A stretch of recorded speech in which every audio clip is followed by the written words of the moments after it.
Assalamualaikum warahmatullahi wabarakatuh. Selamat pagi, salam sejahtera buat kita dan tetap semangat kawan. Alhamdulillah di pagi hari ini bisa berjumpa kembali dengan teman-temanku untuk menyapa. Mudah-mudahan teman-temanku dalam keadaan sehat walafiat. Amin ya robbal alamin. Ya. Di pagi yang indah ini tidak henti-hentinya Mbah selalu mengucapkan bersyukur kepada Tuhan Yang Maha Kuasa yang telah memberikan nikmat-nikmat yang luar biasa sehingga kita bisa menghirup udara segar, bisa menjalankan ibadah dengan tenang, dengan nyaman. Ya.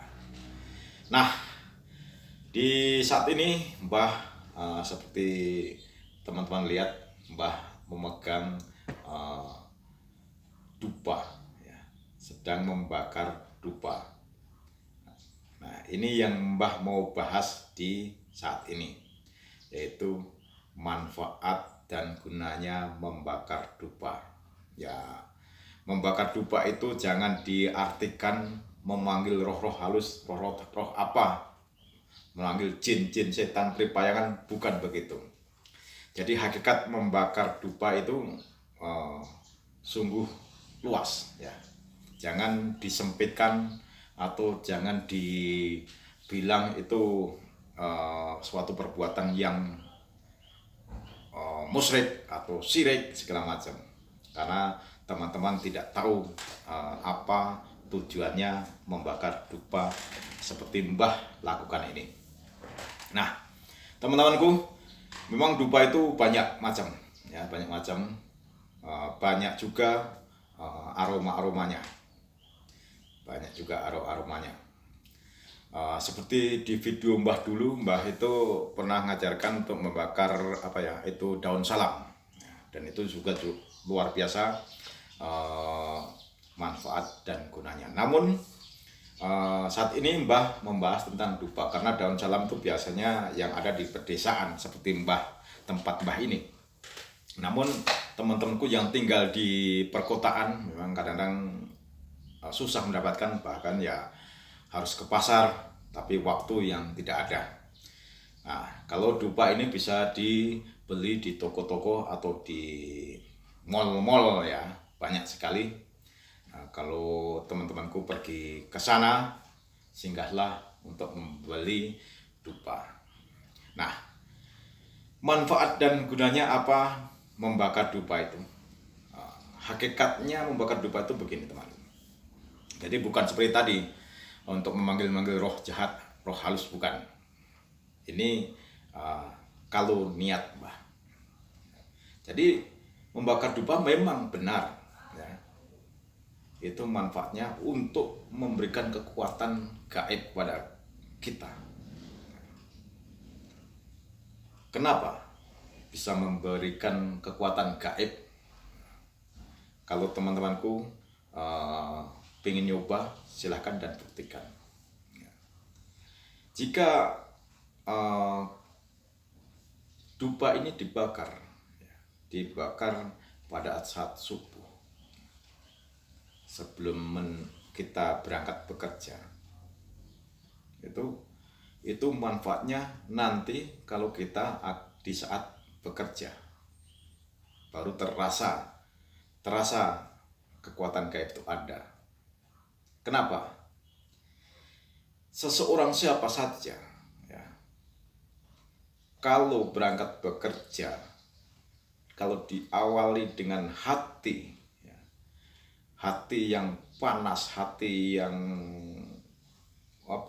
dongkol, grundel, hati yang tidak nyaman, pasti di dalam pekerjaan nanti pasti juga tidak akan nyaman juga. Nah, ternyata kekuatan gaib dupa ini membuat hati kita itu nyaman di saat ada di rumah, ya, membuat terapi, ya, membuat suasana jadi enak dan nyaman, sehingga kalau kita berangkat bekerja keluar dari rumah, karena hati kita sudah dibekali kenyamanan, ketenangan, sampai di tempat pekerjaan pun pasti juga bekerja dengan baik dan nyaman. Nah, ini ternyata kekuatan gaibnya di situ, ya, bisa membuat hati kita jadi nyaman. Karena apa? Eh, Rumah itu kalau semalaman ditutup, ya, artinya udara yang masuk itu kurang, sehingga ruangan jadi pengap. Nah, kalau pengap pasti penghuninya pun akan kepengapan, sehingga membuat hatinya tidak nyaman. Apalagi bekerja dengan tergesa-gesa, mau masuk kantor dengan tergesa-gesa sampai ya di jalan ngebut, ya, karena hatinya dari rumah tuh tidak nyaman. Buatlah nyaman dengan membakar dupa. Itu manfaatnya, memberikan kekuatan gaib. Kemudian manfaat kedua apa? Membuat energi negatif dalam rumah itu keluar. Ya, energi negatif, yaitu kekuatan-kekuatan yang tidak baik ada dalam rumah itu keluar. Dan Mbah yakini itu. Karena apa? Energi negatif itu kalah dengan pewangi-wangian. Wangi itu identik dengan kebersihan. Energi negatif itu bisa ditimbulkan dari macam-macam makhluk.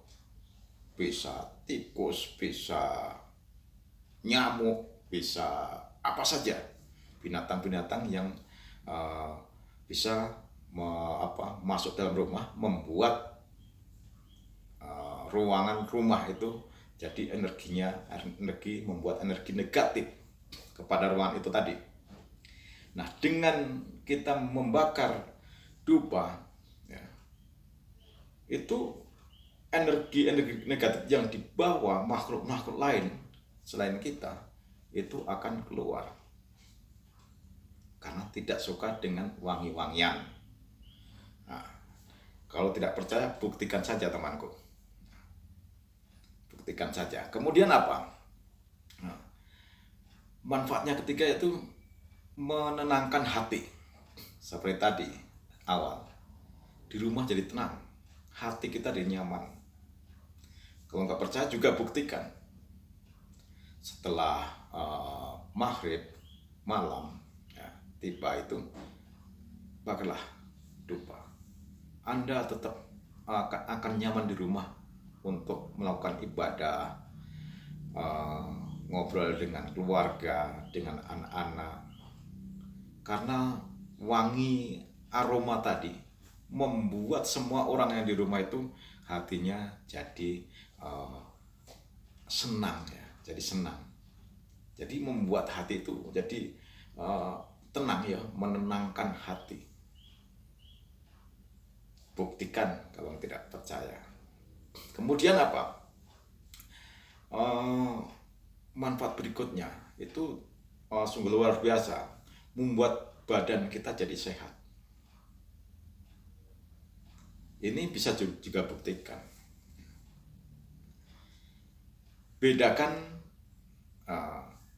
seandainya temanku pergi ke satu ruangan, di ruangan itu penuh dengan asap rokok, pasti gelagapan, pasti batuk-batuk. Dan bedakan teman-temanku masuk ke dalam ruangan itu yang sering dipakai terapi, katakanlah di tempat terapi dengan aroma-aroma dupa, pasti berbeda. Itulah menjadi sehat. Jadi kita menjadi sehat. Kalau ruangan Mbah ini perokok juga sebenarnya, ya, perokok juga. Namun kalau rokok itu bisa melekat, ya, baunya melekat di pakaian, melekat di rambut, melekat di dinding, melekat di apa saja, di benda apa saja di sini, bau rokok itu. Tapi setelah dibakar dengan dupa, jadi bau yang melekat di benda-benda tersebut itu bisa hilang karena tertutup dengan bau dupa. Jadi ruangan jadi sehat, badan kita juga ikut sehat. Ternyata benar. ternyata benar. Ini bisa dibuktikan teman-temanku, terutama teman-temanku yang tinggal di perkotaan yang susah mendapatkan daun salam. Nah, itu bisa beli dupa. Terserah teman-temanku membeli yang aroma apa saja, terserah. Tapi ini sungguh luar biasa dan Mbah sudah buktikan ya. Nah, itu ruang jadi segar. Karena ruangan segar, pasti penghuninya pun nyaman, hati senang, dan segar juga. Coba teman-temanku ruangan itu sudah kotor, bau apek, pasti tidak nyaman untuk orang duduk, orang dihuni di situ. Itulah teman-temanku, manfaat membakar dupa yang sungguh luar biasa selain membakar daun salam. Mudah-mudahan pertemuan di pagi hari ini bermanfaat kepada teman-temanku untuk sanggup untuk sanggup bekerja, dan jangan lupa tetap selalu berdoa kepada Tuhan Yang Maha Kuasa agar kita selalu dalam lindungannya. Demikian, mudah-mudahan bermanfaat dan selamat pagi. Salam sejahtera buat kita semua. Wassalamualaikum warahmatullahi wabarakatuh. Tetap semangat.